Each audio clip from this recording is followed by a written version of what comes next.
j'allais vous parler des combats qui ont eu lieu, ce qu'on appelait à l'époque, en 40, la drôle de guerre. Le monde entier était surpris de la rapidité que les Allemands avançaient et sans aucune opposition. Les Allemands étaient armés, bien équipés, et ils ont fait leur guerre totale, quasiment, disons-le. Il y avait plus de 20 000 volontaires polonais qui, à l'époque, voulaient s'engager. Et il y en avait bien plus par la suite, ceux qui ont quitté la Pologne devant le nazisme et les troupes soviétiques. Et la 3e division d'infanterie, notamment celle à laquelle j'ai appartenu. Donc, quel a été le déclic, la motivation qui vous a fait rejoindre la 1re division blindée polonaise au Royaume-Uni? Et voyant qu'il n'y avait plus aucune solution, ni même pour se défendre, il était trop tard, les Allemands étaient là, la 3e division d'infanterie était dissoute. Et alors là, l'officier qui nous a annoncé cette nouvelle nous a dit « Maintenant, vous êtes libre de disposer de vous-même comme bon vous semblera et comme vous le pourrez, n'est-ce pas ?» Et je suis devenu volontaire et pour aller en Grande-Bretagne. Il était préférable quand même d'essayer d'aller en Angleterre, hein, et puis continuer le combat. Parce que sinon, nous aurions connu les camps de concentration.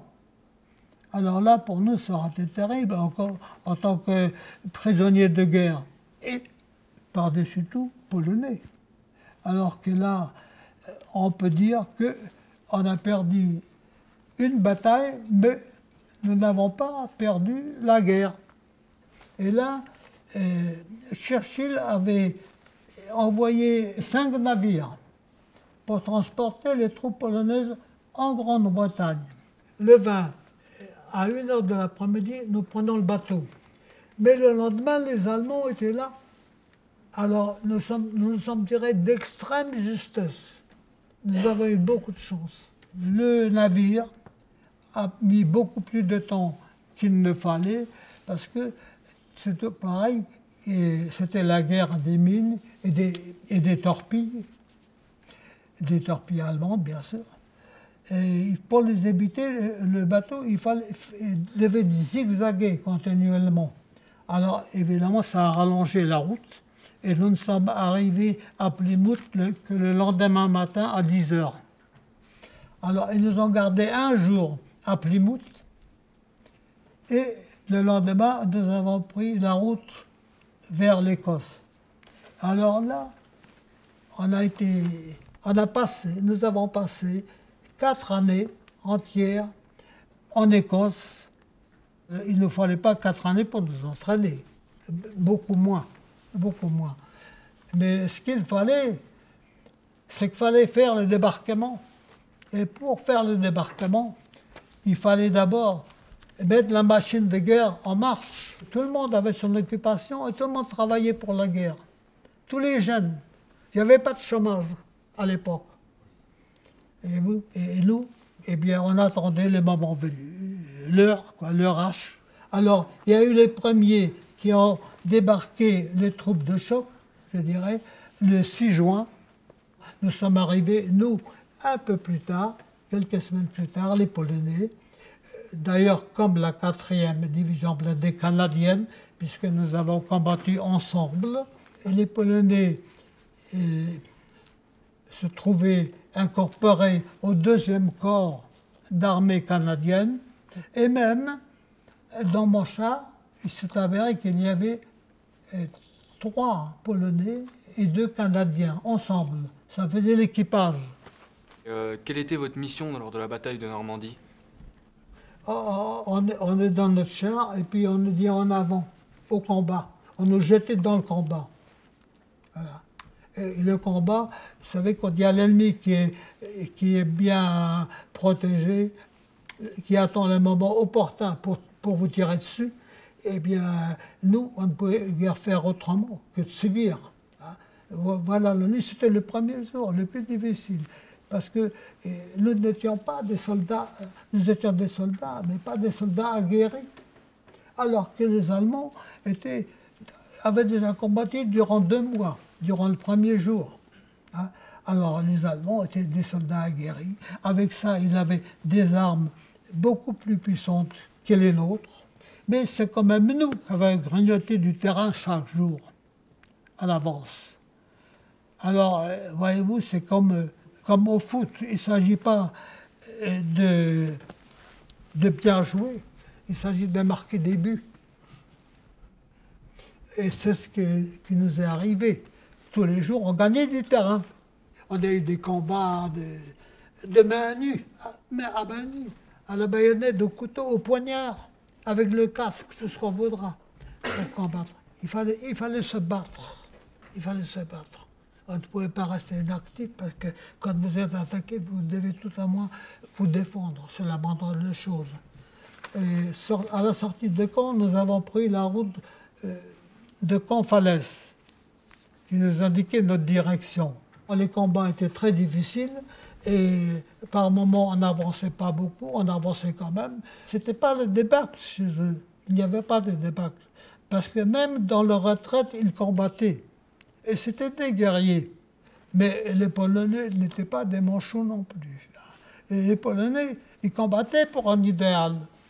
Est-ce que vous pouvez nous reparler de la bataille des Chamboires? Parce qu'en tant que jeune bas normand, on aimerait en savoir plus.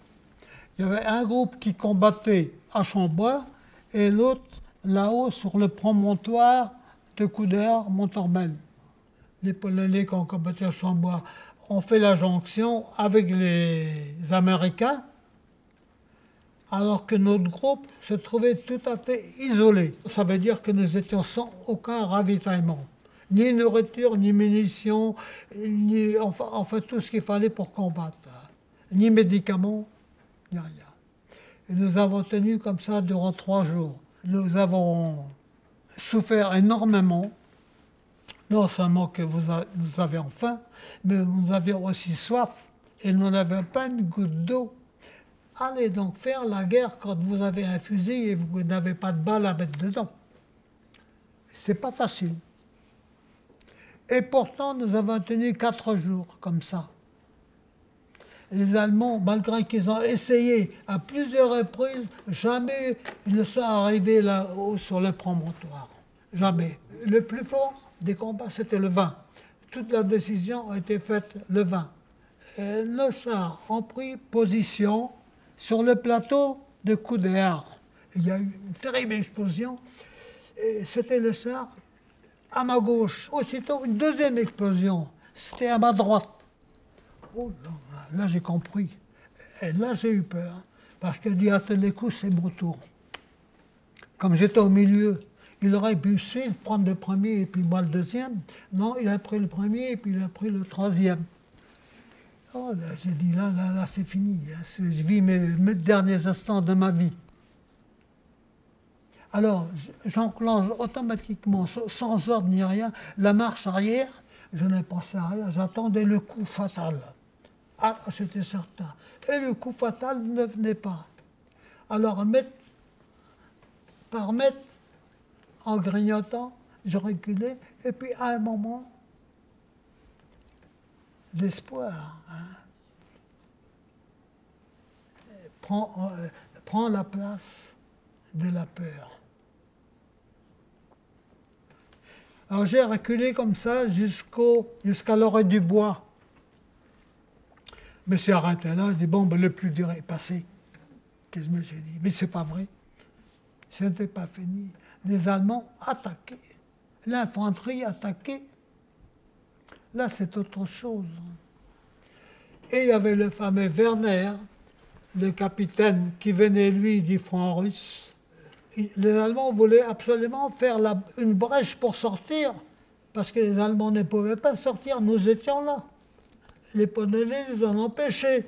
Et c'est pour ça qu'il y a eu le combat à outrance. Les Allemands, là, la deuxième Dasreich a attaqué. Les attaques se suivaient. Et Werner, il l'a faite, la brèche. La deuxième division d'Asreich, celle qui a commis les crimes à Oradour-sur-Glane.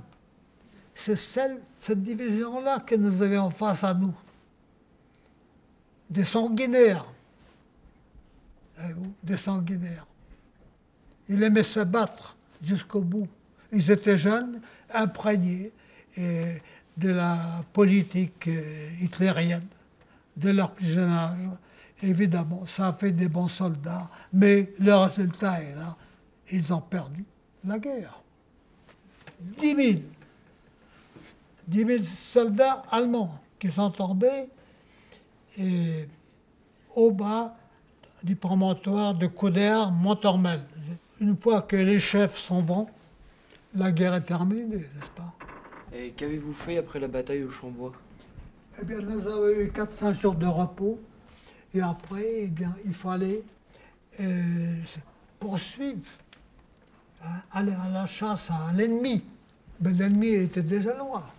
Le 6 septembre, nous avons traversé la frontière franco-belge.